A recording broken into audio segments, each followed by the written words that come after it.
سفاري إلى الهادي لذلك أفرح، قراي لقاء خير الورى وهو أفرح، يبشره الباري لمدحي وزورتي، أسير مع الأبرار ذلك أفلح، دواء اشتياقي للمدينة جمة، فجذب وشوق لا يزال مبرح، فطبعا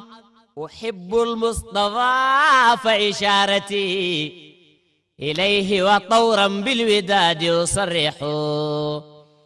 فيا ما أحيل أن أقيم بطيبة، هناك ترى نور النبوة يلمح، بمرقد خير العالمين محمد